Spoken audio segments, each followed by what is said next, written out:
Thank you, Chair Lofgren. I'm glad we are holding a hearing on this very important topic.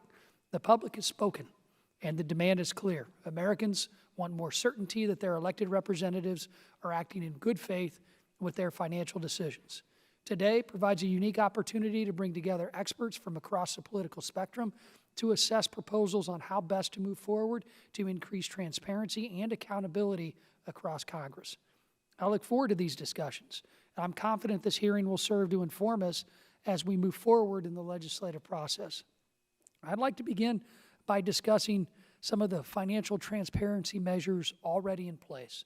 The intent of the 2012 Stock Act is good. It was meant to create a public disclosure system for members of Congress to report their trades in a timely manner. However, as we have witnessed on multiple occasions since its passage, the Stock Act has deficiencies, and compliance with its requirements is not as straightforward for members as it should be. We've given the Stock Act 10 years, and it's time for Congress to take another look at this issue. According to Business Insider, at least 59 members have reportedly violated the requirements of the Stock Act since 2019. These alleged violators come from both sides of the aisle, making this a bipartisan issue that requires a bipartisan response.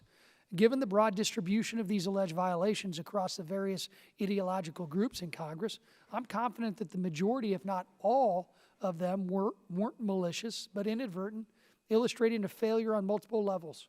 This particularly concerns me because it suggests that we are not adequately educating our incoming members on their responsibilities to comply with the Stock Act. It is the responsibility of this committee to ensure members are aware of their responsibilities when they come to Congress, and I pledge to fix this lapse for new Republican members. I'd ask the chair to join me in this initiative for any incoming members of her party. While the legislative fixes we discussed today are a critical step forward, I'd like to say also that this committee should hold further discussions on how best to educate and assist all members, especially freshman members, with compliance issues and questions so that we can achieve the transparency that the American people demand. The public and our members deserve better from this committee, and as ranking member, I will do everything I can to fix that. I'm sure the chair will agree with this sentiment, and I welcome the opportunity to work together on this bipartisan issue. Regarding potential Stock Act updates, I'm excited to hear from our witnesses today. Since this issue has captured the attention of the public, we have seen a wide range of proposals for reform. These suggestions are diverse, both in their proposed requirements and with their enforcement mechanisms to ensure compliance.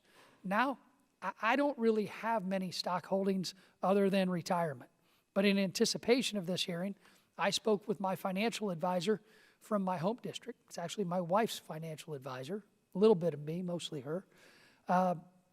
He's from my home district in Illinois, and I wanted to get a better sense of how some of these proposals would affect members, especially middle-class members. He raised the concern that blind trusts, for example, can be cumbersome and expensive, would create perverse incentives, and do not provide the level of transparency that some assume they would. For example, most financial firms won't even take on a client for a blind trust unless they meet certain asset holdings and activity requirements. I don't meet either of those requirements today. And I would guess that that's true for many members. But these cost restrictions would put us in a situation where these perverse incentives might force members to engage in more market trading in order to meet blind trust minimums and other requirements. I hope we can address some of these concerns here today because I'm sure many members of Congress share them with me. I'm hopeful that the majority will take this opportunity to work together to build a bipartisan solution instead of proceeding with a knee-jerk reaction that sends a one-party bill immediately to the floor. I look forward to our expert witnesses' testimony and further discussion, and I hope we can leave this hearing with a better understanding of the ramifications of any proposed solution as we embark on working together, hopefully, to craft bipartisan legislation. Thank you, and with that, I yield back.